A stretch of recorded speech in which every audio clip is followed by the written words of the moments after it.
Hello, Leo. Welcome to your bonus reading here on Dove and Serpent Tarot. My name is Paul. Thank you so much for letting me read for you. If you're watching this reading was meant to find you. Please hit the like button, leave a comment. Consider subscribing to the channel, especially if this reading resonates with you. Now, this is a general reading, so try to be open and receptive to whatever may come through during our time together. I am merely the messenger, and I ask you to connect directly with each of these cards and use your own intuition to take you beyond the details that I provide. And remember, Leo, that the most important part of any tarot reading is you. And we start with the Lover's card. This is inspiration. This is the beloved, right? Whether this is appearing to you in another person or as an idea or as a path, I feel like it is a true love.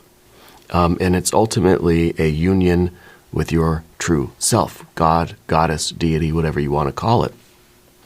Taking the form as of a particular path or person or idea. You get the idea. You're somebody who I think you're ready to make that commitment.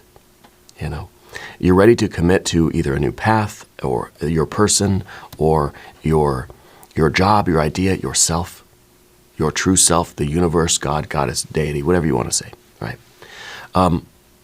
Whatever is particular for your life, you're ready to make that commitment. You are ready to be inspired by that relationship, by that love, right?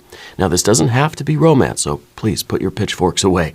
It could be, though, right? It very much could be a romance with another person. It could be a soulmate situation. It could be a true love with, another person. This is sort of a romance either way, right? It is that romantic relationship we feel with the universe. Whatever you want, universal mind, God, goddess, spirit, whatever you want to say, okay? Whatever you believe in. We're ready for that commitment. We're ready to be inspired. We're ready to devote our lives to something. Yeah. You have to ask yourself, what is that for you? What are you ready to devote your life to? Maybe you're already devoted your life to something. Well, now's the time to really reaffirm that and to draw inspiration from that. Okay? Let's see what card's coming next. Let's put this into some context. There it is, the world itself. That's a very mystical kind of combination, right? That we are in love with the world. That we are ready for this mystical union with the world itself. We're ready to commit ourselves, devote ourselves to the world, whether this is your particular world or if this is just the ultimate reality, the absolute, right? If this is a representative of God, goddess, deity, or spirit itself. And in some ways, this could still be the job, the career, the relationship, your creative projects, or whatever it is. Because when we are that committed and that devoted and we are drawing inspiration for something, it becomes our entire world. Do you see? So you're ready to devote yourself, commit yourself, and be inspired by your world. This thing it's everything to you, right? It's everything to you. I like this combination of cards. It's very, very nice. Let's keep going here. We've got now a Knight of Swords. You got the Death card. You got a Princess of Cups. And you've got the Moon card. A lot of major arcana going on the horizontal plane here. So moving forward, we got that Moon card. And I think the Moon card is, in some ways, it's the recognition or the acknowledgement or even the appreciation that the future is not certain, that tomorrow is not known yet, right? Just as we have the Death card in the past is the past, it's done. So this is sort of saying that there's no future, there's no past, there's only right now, and your devotion and your love and your inspiration right now in this moment. So if you say, well, yeah, but I already devoted myself to it a long time ago. Now's the time for you to do that again. That was yesterday. So it's kind of like we wake up every day with this renewal. And every day we sort of, we fall in love with the world all over again, whatever the world is for you, in this case, you see. I like this very much. If there's anything you would like me to pray over or meditate upon or send positive energy toward, please let me know. Now we'll finish up with the Path of the Serpent, and then we'll get into the cards in a little more detail. There's the Two of Swords. There's the Five of Swords, but you know what? I left it upside down in the pack.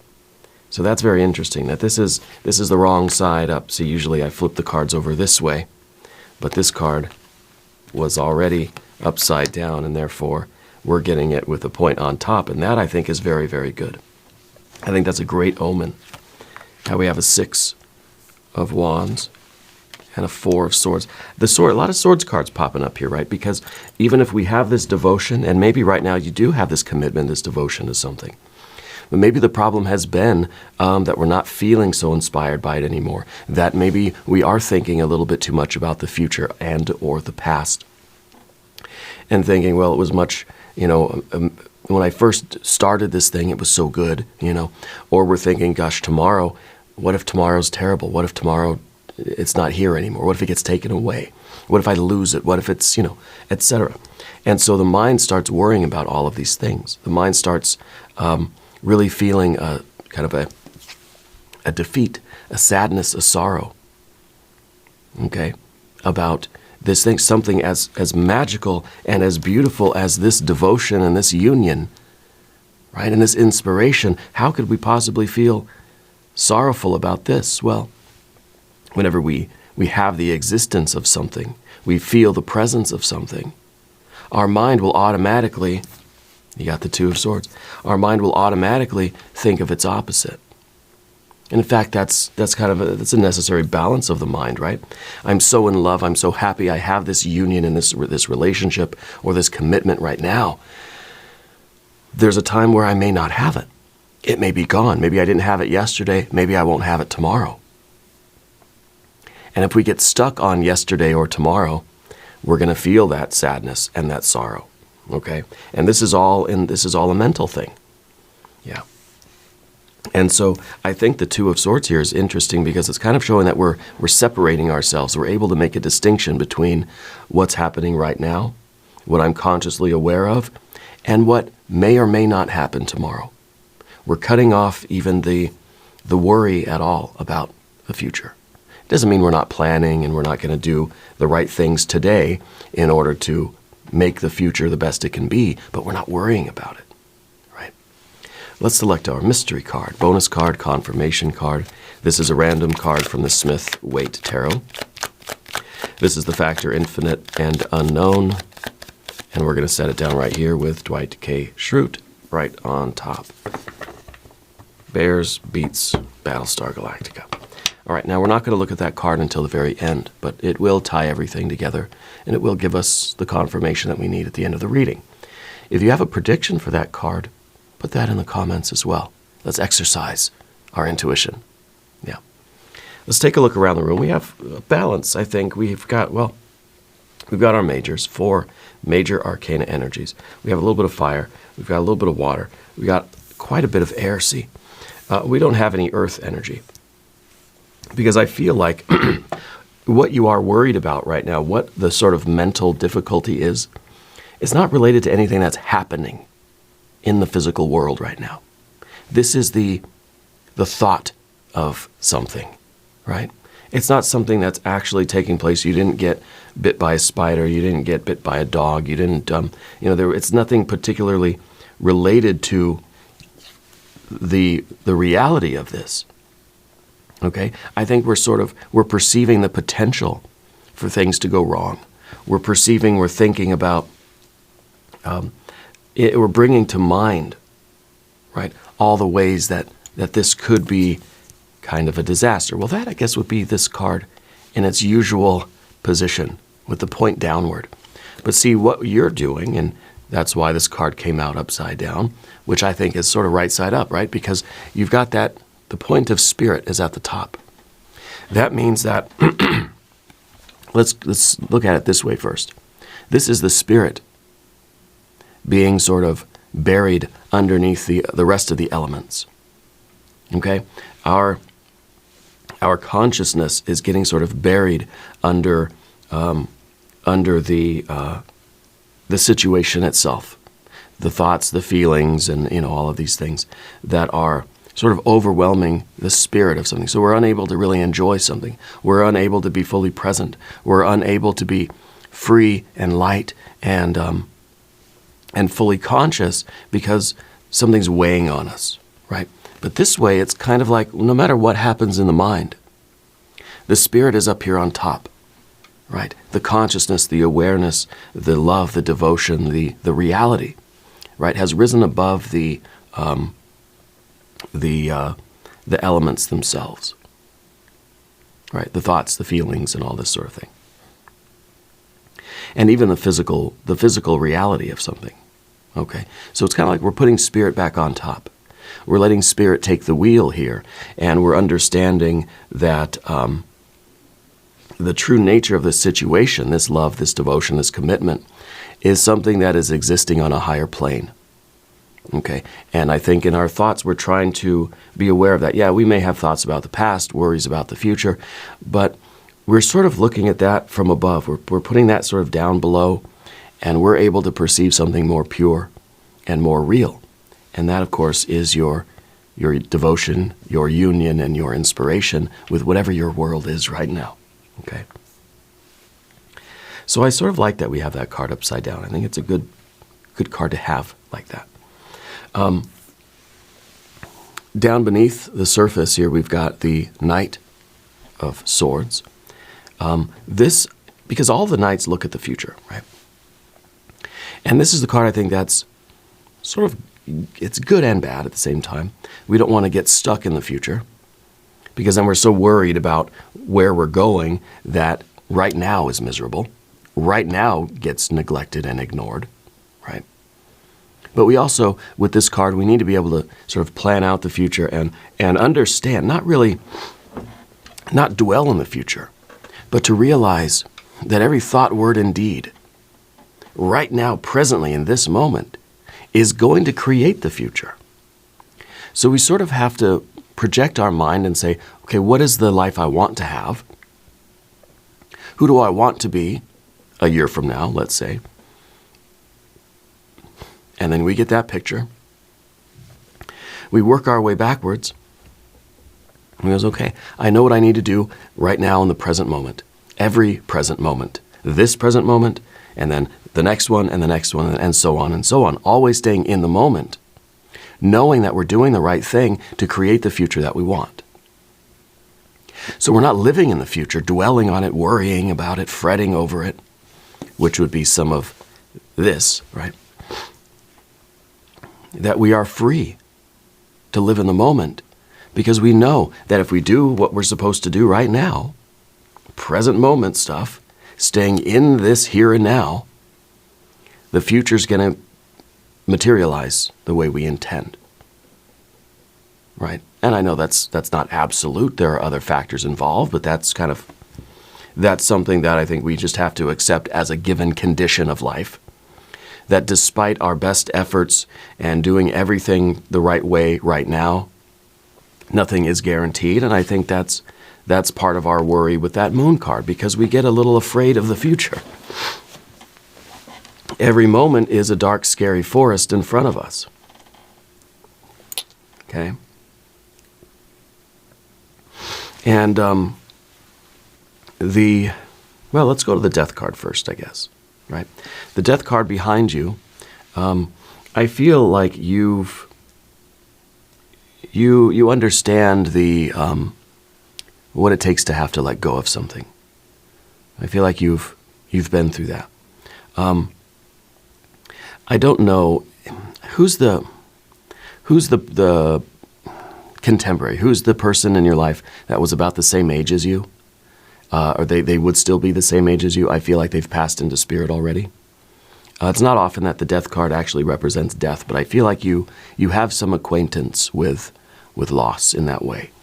I think that a contemporary, I don't know if it's a friend, if it's a sibling, or if it's something else, but I feel like they've passed.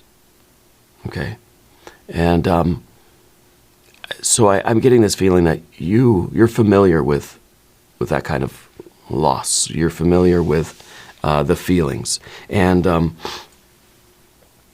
the effect that this has on us sometimes can make us very troubled, very worried about the future, very reluctant to love anything now. That we don't want this to be our entire world, right? Because of one day it will pass into spirit as well. Yeah. And so we have this kind of, sometimes, I don't think you do, but it could happen where we don't want to love anything. We don't want to get attached to anything. We don't want to enjoy anything. We don't want to live in this moment because this moment is not going to last. This moment's going to be taken away from us at some point. Everything fades, right? Nothing is permanent. Right? But I don't think you're looking at it that way. I think that you understand that things in this world, relationships, objects, people, places, and things, right? They come, they rise up, and they flow away. It's like waves in the ocean, right? And I think you're able to sort of separate your pure spiritual consciousness from that. It doesn't mean we're denying reality. See, that's the problem, that we think, well, if I just deny it, then I can live in the moment, and I can love, and I can be committed. But then, of course, when disaster hits, where we find ourselves lost and alone in this dark, scary forest, ruled by the fluctuating pull of this lunar energy. This is the moon card, right? So we're not denying that things arise and fall away. We're not denying the impermanence of things. You just think, well, if I don't think about it, then if I just ignore it, then it won't exist and I can live in the moment. Yes, that works for a time, right? But not forever. And so I feel like you're acknowledging that, yes, things can be taken away at any moment. And in that sense, we're using death as the advisor, sort of in a Carlos Castaneda, Don Juan kind of way, where if death is always there, we're not forgetting about it, right? If you forget that death is there, then you're going along your merry way here, and something will surprise you, and you will find yourself lost and alone in this dark, scary forest, ruled by the push and pull of your emotions. Okay, your sorrow. You will be attacked by sorrow, and you will be taken off guard. So if we remember that death is always sort of there in the back of our mind, it's going to happen, and it doesn't mean, again, and this is kind of the balance that you have right now. You're not dwelling on the past either. You're not putting too much thought into death. You're not obsessed with it, nor are you ignoring it, right? You sort of acknowledge that, yes, it's there, death card, I see you back there. I'm not going to stress over you, but I'm not going to forget about you either, so don't worry about it. We're going to enjoy the moment, knowing that it can be taken away at any moment, and it will fade away at some point. Nothing is permanent except for consciousness, right? The objects, the things we are conscious of, those will come and go. Those will fade away. And in that sense, your Five of Swords here, your inverted Five of Swords, is really able to look at all of life that way. Even the pain, even the losses, even the defeats, even you stub your toe, you get bit by a dog. All of these things you're able to look at as just objects of consciousness. I may be hurting right now, but it's gonna come and it's gonna fade. That everything is going to fade eventually. Right, and so even if we're experiencing a life, now I have chronic illnesses, right? I had a liver transplant about 15 years ago now, and I'm in pretty good shape still, considering everything. But for a long time, it was the realization that, okay, this is a chronic condition, I'm going to have to live with it. So I can either live with it and just really be acutely aware of my pain and suffering every single day, and think about the past that I once enjoyed, but I can't enjoy anymore, or think of the future that I don't know what the future is going to hold. I don't know what kind of life I'll be able to live with this chronic condition. And we can be acutely aware and obsessed and fret over every ache and pain that we have, right? And I'm not trying to diminish the the severity of anyone's suffering, right? Because we are all suffering to some degree, some more than others, right? But this is, with your Five of Swords this way, I think that you're able to, you're able to sort of compartmentalize it a little bit, and to say, yeah, this exists. The chronic condition might exist as an underlying thing, but there is still so much more consciousness, so much more to enjoy, to experience. There are many other objects of consciousness that are rising up. And this might be a sort of slow-moving thing. It's a chronic condition, right? So it stays over time. It's something that's there for, that's the nature of a chronic condition, right? It's sort of a long time. And eventually that just sort of becomes backgrounded. Yes, it's there. I don't like it. I have to deal with it. And it causes pain and suffering. But we learn how to sort of function with that and still put spirit back on top, right? Put the spirit above the elements. We rise above that sort of condition, that situation. We see it as an object of consciousness, that it is painful and it is sorrowful and it is suffering, but I'm not suffering. I'm looking at it as an object, okay, as something that exists. It's rising up, maybe very slowly, and it will maybe change over time in whatever way it does. But if we look at it as an object, if we can separate ourselves from those things, that will allow us, that will give us the freedom and the space to really appreciate whatever this devotion and this commitment is. You've got this Princess of Cups at the top here. And this is really, this feels like, it feels so pure. It feels like just such an innocent kind of love and devotion. It's like this is someone who is falling in love for the first time and has never had their heart broken, It's that kind of, think about that for a minute. It's somebody who is just so wildly in love that has no idea that things can go wrong. This is someone that is not weathered by the world yet. This is someone whose spirit has not been broken by, a history of heartbreak and pain and loss and all this stuff. No, this is like you're falling in love for the first time ever. And you have no awareness that anything bad can go on. It feels like a child, right? I look at my daughter, she's 4, and I think about her enjoying things. She's just running through the park, enjoying life, just jumping up and down. She's having so much fun. It's such a pure and authentic energy. And I think, wow, I think that's someone who doesn't have a lot of stress. She doesn't, she's getting older. She's going to have more and more stress and responsibilities and things, but she's just so pure because it's like she's never had her heart broken by the world yet. She's never been confronted with that much, calamity, pain, and suffering, right? And in some ways you wish you could protect people from that, especially our loved ones, right? But we know that it's an inevitable part of life. What we can do is try to prepare our loved ones, especially kids, and ourselves, prepare ourselves for those unavoidable calamities, sorrows, and heartbreaks, so that we can maintain our purity in the moment and we can love with all of our heart and we can enjoy this and we can commit and we can draw inspiration from this. I think you're somebody who's intensely creative. I think that despite maybe a hard life, you have this purity about you where you can let yourself love fully and openly.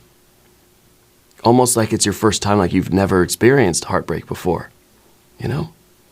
I think all with that sort of background awareness that, hey, this may not last. That's okay. I'm here right now. And I think that this is you being inspired by this commitment, by this, whatever this relationship is. And you're probably, in a very creative mood at the moment. I don't know, Spirit's saying you do something with photography, like you like to take pictures or something. And there's some kind of a musical element. I don't know if you play music or if you're really into listening to music, if that's like really a core thing for you. But I'm getting those impressions, yeah. And in the future position, of course, you've got this moon card. This is the unknown future. And that's all that's all this is. The darkness that lies ahead of us, all of us, at every moment. Okay? We don't know what the future holds until we get there. That's why there's that little sun at the bottom. Because we're shedding light on the future every moment. We're shedding light. The light of our awareness, our consciousness, is shedding light on what's going on right now. We're not shedding light on tomorrow. We're not going to know until we go, right? We're shedding light on this moment. The consciousness we have is the consciousness of now. Okay? And of course, we could use our mind to look either way, forward or backwards, but the sun, the consciousness, is right here, right now, illuminating what is right in front of us. And choosing to say, okay, there's pain and suffering, but that's impermanent, and that's not me. We're disidentifying with that. We're not attached to that.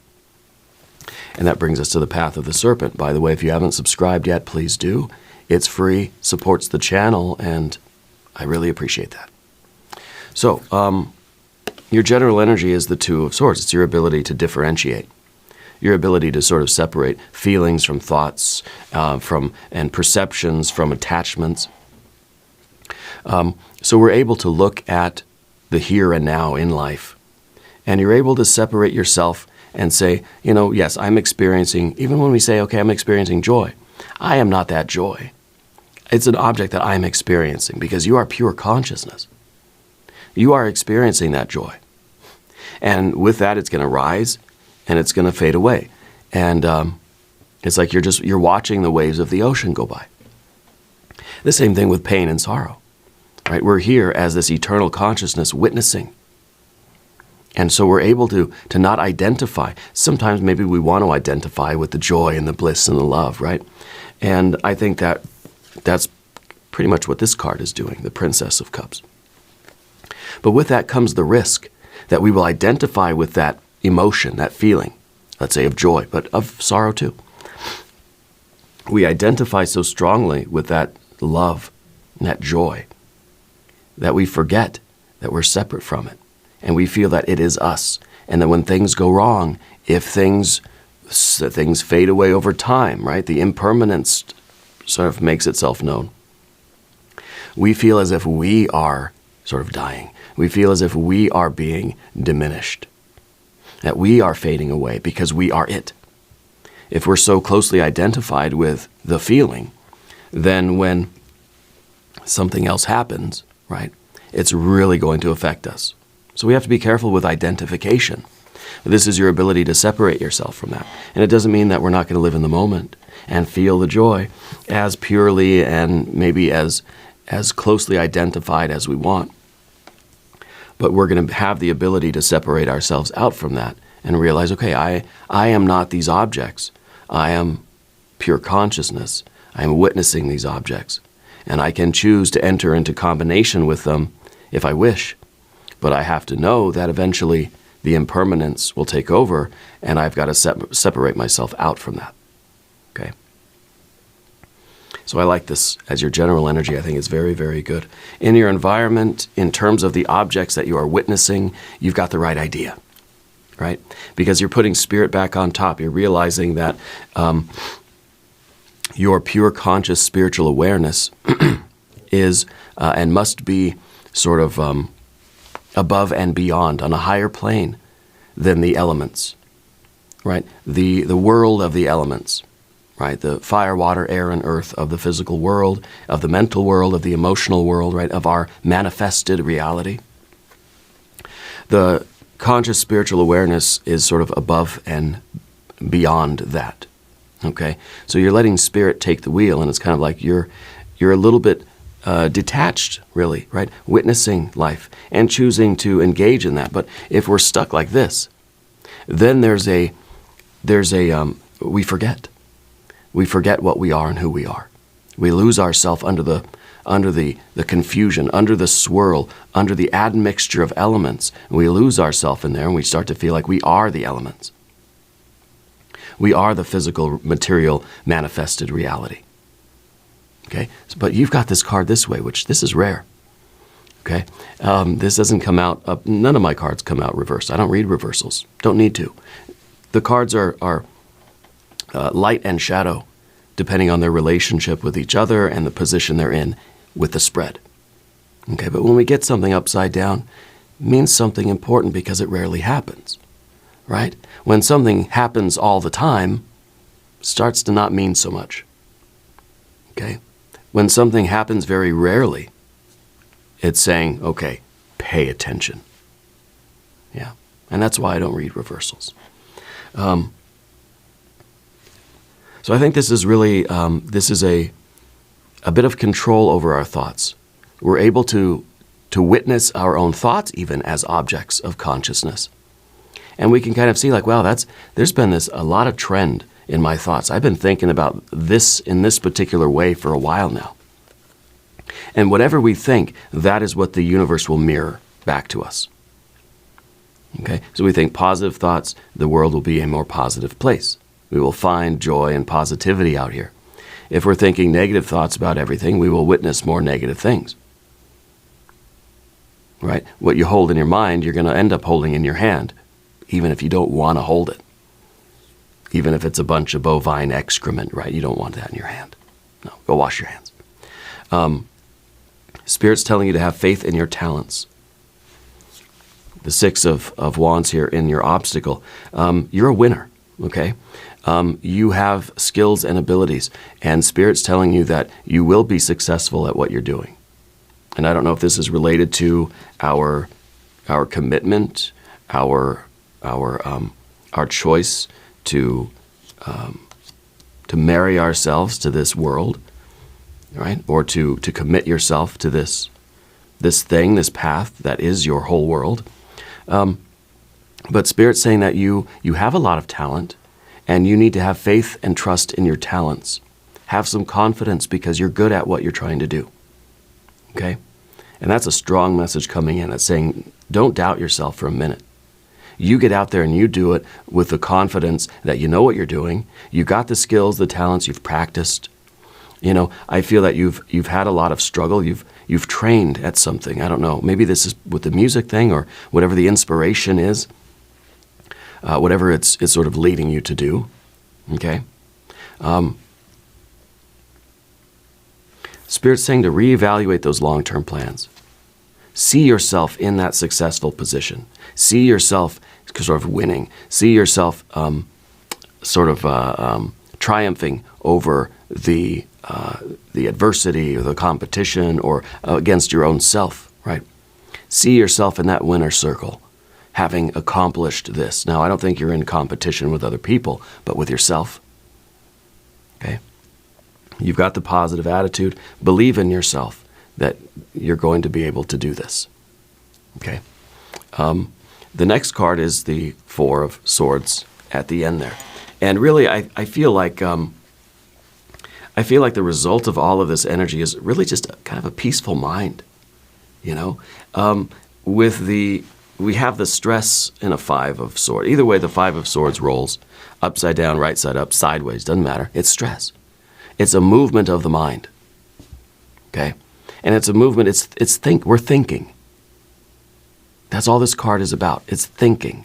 Are we thinking positively or negatively? Are we thinking self-defeating thoughts, or are we thinking positive thoughts, self-affirming thoughts? Right? It's all thought. That's all this card is. Doesn't matter which way we put it. It's all thought. And the Four is then a cessation of thought. We're relaxing that thought muscle, you know? I don't need to think about everything that much. So we have periods of intense awareness, analysis, and thinking about life, and then we just have the experience, the awareness of life, the engaging with life. Okay? So there's a lot of swords cards in your reading today. We want to make sure that we don't overthink our lives. Okay? We want to make sure that we use the mind as a proper tool, but what you really have is sort of the feeling, the awareness, that spiritual, mystical, magical union, your devotion, your inspiration to whatever is your entire world right now. And this is, use that phrase. Blank is my entire world, right? My family's my entire world. My daughter's my entire world. right? This channel, this work that I do, this is my entire world, right? And all of these things are my entire world. I tell you, that's all I do in my life. Family and this. And this is my family. You got your own room in my house. You know what I mean? This is my entire world. And I think there's a certain peace that comes with that. There's a certain, it's just we're not worried about the past. We're not worried about the future. We're calm. I've sort of formed a truce with the death card. I've formed a truce with the future, the unknown, scary, dark, scary forest future. And now I'm free to just enjoy the moment. Let's look at our mystery card. Yeah. I want to see a 9 of cups. I want to see obviously a 3, 6, 9, or 10 of cups. But I feel like it might be the strength card, your superpower card. If you have a prediction, put it in the comments. Let's take a look. The Wheel of Fortune. Oh, yeah. The Wheel of Fortune is saying a few things. One, divine timing rules the cosmos. When Spirit says it's time to go, it's time to go. Spirit says it's time to thrive, it's time to thrive. We don't argue with it. And I think that's part of your swords cards here, that you understand that. You understand that you're going to ride this wheel, and maybe there's the there's a mystical aspiration to get off of the wheel or get to the very center of the wheel. See, if we're at the center of the wheel, we're still in life. Right? But we're seeing things go up and down, and we're not moving. We're stationary. Your spiritual conscious awareness is the center of the wheel, the axle of the wheel. Right? And so the ups and downs of life, there's just things going around, just like you're standing in the middle, you're the very center of the carousel, and you're just watching the horses go around you. You're not moving, unless you want to. Right? But you are not the outer edge of the wheel. You are not the horses of the carousel. You're that center axle, right, around which the carousel is going. So is Spirit. Well, you are Spirit, right? Atman is Brahman. So there's an appreciation for that divine timing. Okay, things are going up again. All right, that's going to be great. That's beautiful to watch. Things are going down the other side. Okay, well, I don't like that as much, but that's part of it. Okay? And I think having that kind of a perception, I want to say a conscious awareness of the reality of the universe, I think that you are setting yourself up for big, big wins. You're setting yourself up for expansion. You're expanding your perception of the universe. You're taking all of it in. Your consciousness is expanding. You're bringing in all the good things, all the love, all the light, all the joy and bliss that you can hold, right? Because you have the awareness that it's also comes with it the sorrow, the pain, the loss, right? The upset, the hurt comes with it. Okay, but you have this ability to not be so severely affected that we can choose to attach to the joy and let the sorrows just sort of float on by, the best we can, obviously. But the Wheel of Fortune is very good luck for you. I think you're going to be experiencing way more joy than anything. Okay, you got the right attitude, the right frame of mind. And whatever this commitment is, whatever is your entire world now, I think Spirit's kind of saying, like, let's expand it out. If my world is this house with my channel and my family, and this is it, let's expand that out. Let's, put yourself out there, make more friends, fall in love with make this world bigger in your life, make your world bigger. And it can hold more joy. And yeah, you got to let the sorrow and stuff in too, but you don't have to pay it that much attention, right? This is really, really nice. We're going to do an extended reading, too. If you want to stick around, there's a link up top. There's a link down below. New readings for Leo are on Tuesdays and Saturdays. Be sure to watch both readings. If you haven't subscribed yet, please do. It's totally free. Doesn't cost anything. Leave a comment and let me know where in the world you're watching from. I want you to know that you're the most important part of Dove and Serpent Tarot. I thank you and I love you. And we're all in this together.